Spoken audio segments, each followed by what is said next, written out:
Hey everybody, welcome back to Video Game. So today we're going to continue the series on the MiSTer FPGA DE10 Nano project, and of course it's been a few days since we talked about Nintendo 64, so that's what we're going to be doing today. I want to do some widescreen tests because you guys have been asking for a lot more, and there's some game requests in here too, new games that are working or games that I haven't shown yet. Before we get too far involved though, do me a huge favor, go down below, hit like and subscribe, and ring that notification bell, definitely helps us out. And if you feel so inclined to want to support the channel, we got a Patreon link down below as well. But obviously right off the top, all of these widescreen patches for Nintendo 64 have been absolutely incredible to play on the current MiSTer FPGA core. Something like F-Zero here, a game that everyone keeps asking to see more footage of, no surprise there, just 100% translates into widescreen in such an epic way. The heads-up display is not stretched, everything moves the way you need it to, and seeing this game run at its frame rate in 16:9 on the current MiSTer core is such a sight to behold. It really makes the game feel almost brand new, even if you played a metric crap ton of F-Zero in the past. This is just such a new fun way to play it, and I'm so glad that we have the widescreen toggle option as far as the core is concerned. Now do be aware you do need patches for these games. The widescreen toggle just does nothing but extend the screen out, but if you have a widescreen patch for a game enabled, you can get widescreen out of games that support it. Now if we move back to the standard 4:3 aspect ratio, it's still an incredible experience and an amazing game, but honestly seeing F-Zero go to widescreen just makes the game feel so modern, new, and unique. It really is hooking me back into F-Zero. This is a game that I played a ton, and I'm definitely going to revisit more of on the current core. The other great thing is this game is infinitely completable, whether you play in widescreen or 4:3, every course, every race, every car. There's been no reports of any freezing on this whatsoever, so it seems like F-Zero is just 100% perfect, but I will let you leave a comment down below and tell me what you think, because I know at least a few Discord members played this game more than any other game before or after, and they will tell me if there's any problems whatsoever. But just seeing it in widescreen, we're going to go back to 4:3 very quickly just so you can see what it looks like, and you're going to see the absolute difference when you put the screen back into 4:3. I just love the widescreen aspect ratio for some of these games, especially racing games that move so fast. It gives you a better sensation of speed on the edges as all of that artwork comes up. It just makes everything feel faster and more fluid, and really makes the game just feel unique and different. Everything from the finish to the menus to everything else extends out in widescreen perfectly fine, and it just is such a fun look. And I'm going to definitely be doing some more widescreen tests, so if you have any games you want to see tested, widescreen or 4:3, just tell me down below in the comments, because I know there's a lot of games I haven't featured yet and I am working on getting towards in the future. Just don't fall off the course, it's going to be a bad time. Now moving on to games that have improved since previous cores, Pilotwings 64 seems to have perfect graphics now, and Robert did release a new core that fixes a little bit of the bounding box around the character selection screen. It was only a few stray pixels and it didn't really show up very well in capture, but in game none of the corruption is here anymore. This just looks like Pilotwings should, which is to say absolutely incredible. It's got such a vibe going for it. It is what I think one of the prettier games on the Nintendo 64, but honestly the hang glider is also one of the hardest things to control, and big thanks to Andy D for helping with some captures this week. It's definitely not an easy thing to get this hang glider to go where you want. The good thing is now as you move around the game world, zoom in and out, fly around, everything just looks correct. This was a game that definitely had some issues in previous cores, and last time I showed it to you, it was like 90% of the way there, but still had some little bits here and there that didn't work. Now if there's anything wrong in the image, I certainly can't tell. It looks like Pilotwings, it controls like Pilotwings, it's as difficult as Pilotwings ever was. This is the type of game you're either really good at it or not good whatsoever, and some of what it asks can just be so confusing, but I do love all the crash sequences here, how you just kind of bop around and bounce with no real repercussions whatsoever. But it's great to see another game get improvements. We're getting to the point now where if a game does work, the graphics are really close to complete on most of them. Now there's definitely still some games that don't boot whatsoever, including TLB games and non-TLB games, and there are still some games that have some graphical issues for sure, but we're getting to the point now where it's hard to look and find those graphical issues. So many things have been patched up, and I will say the music and sound in Pilotwings is perfect. Go ahead and listen, and I'll be right back.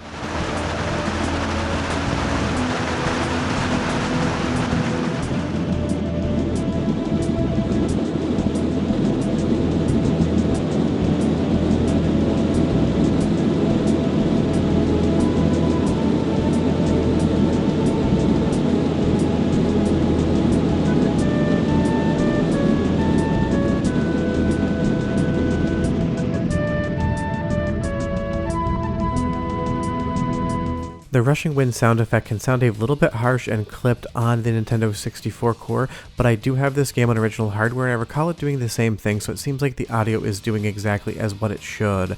Now moving on to another widescreen experience, one that everyone asks is going to be Quest 64. You guys keep asking to see more footage of this game and it absolutely is hilarious. I'm really not sure if it's because you love it or if you just want to see me have to talk about more Quest.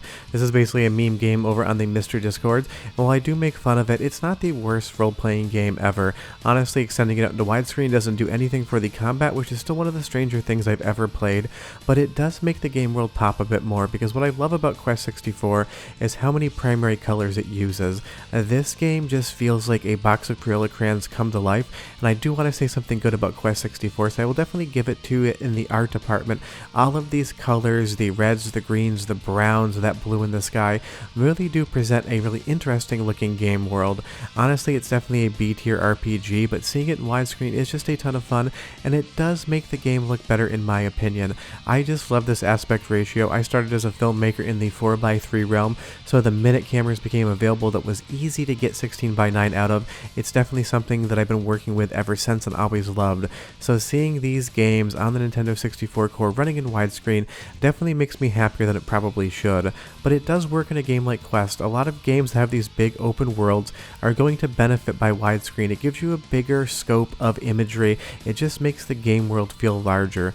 And I just love that the fact is you can miss so many attacks in Quest 64 over and over and over again. Misses can just happen if you're not in the right position. I don't know where they came up with this battle system from, but it definitely is one of the quirkier things about the game. But it's one of those things. Quest 64, people do love it, and I'm happy if you're happy. I would say that in widescreen in the battle mode doesn't really add much to the game whatsoever, and you will see that sometimes you're going to be missing polygons at the edges, but that could happen in 4:3 as well.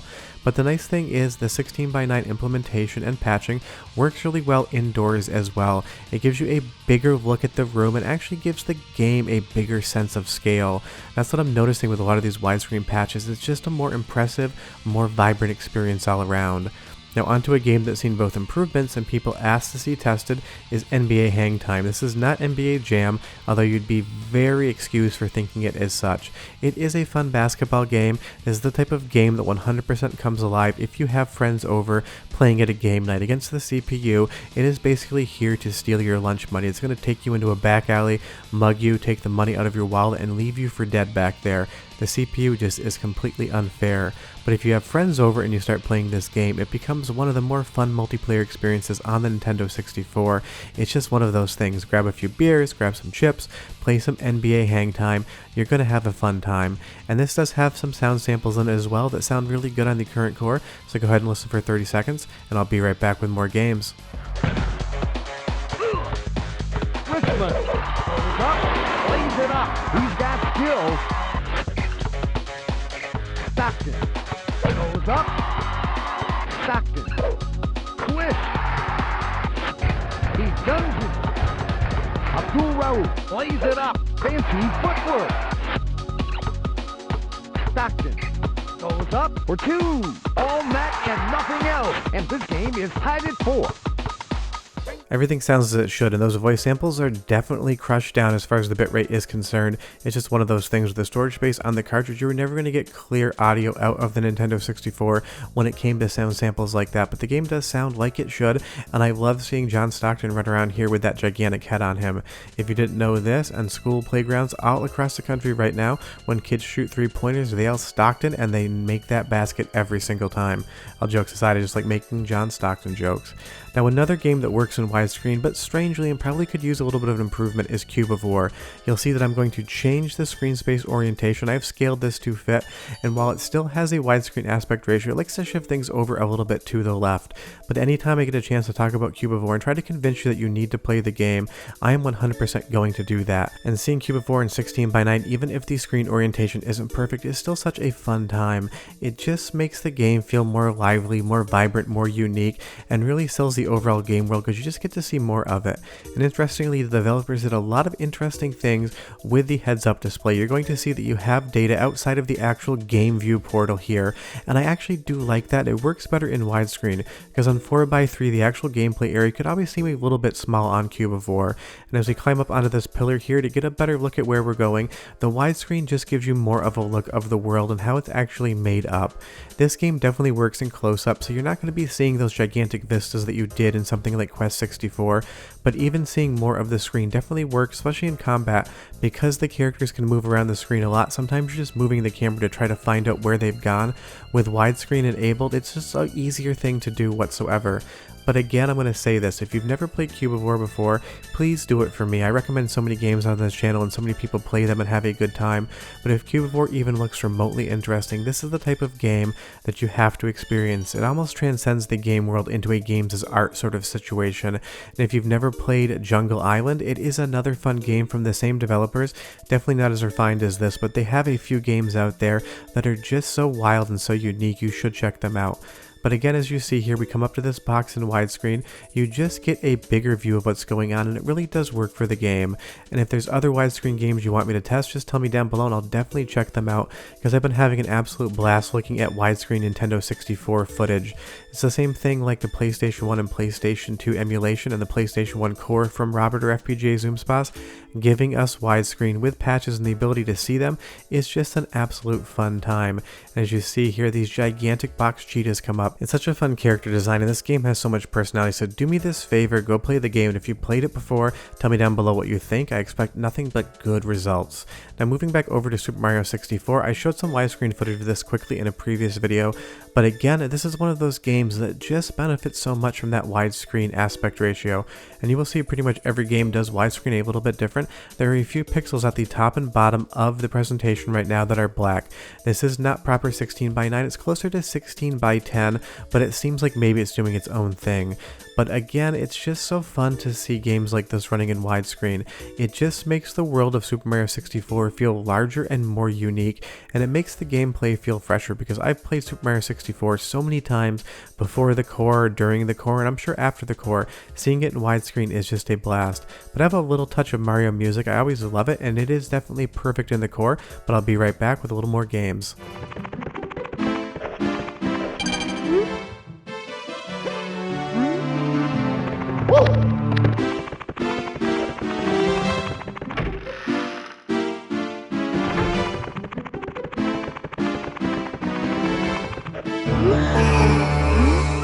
Honestly, on the sound front, I don't hear anything whatsoever that would make me think this is anything other than a perfect implementation of the Nintendo 64 hardware.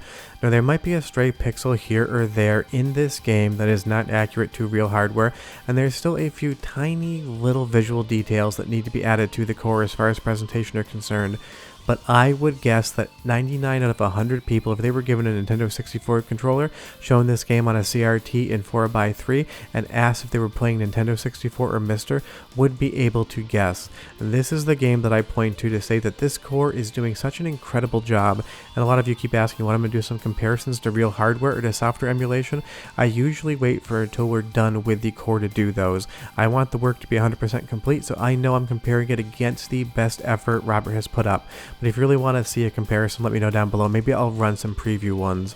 Now, another game that just has such a fun implementation in widescreen is obviously Ocarina of Time here. Seeing Link run on Epona through Hyrule Field in 16:9 is just amazing, but do be aware, and I mentioned this in a previous video where I just showed about 30 seconds, any stage that has pre-rendered graphics not in engine is going to have some cutoff weirdness at the edges.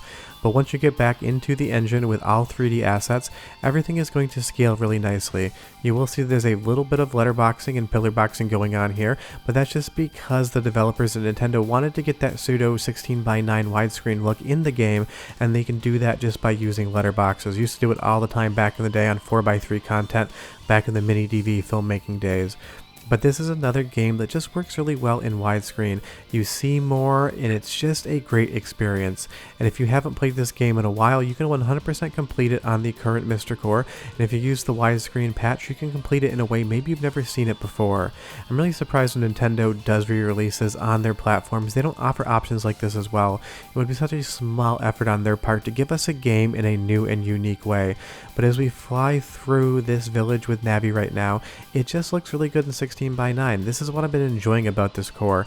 It allows me to play games that I know and love, and playing patches is easier than with real hardware unless you have a flash cart. And yes, I am aware that you can do this in software emulation as well, and I'm sure I will talk about that when I finally run that software emulation comparison in the future.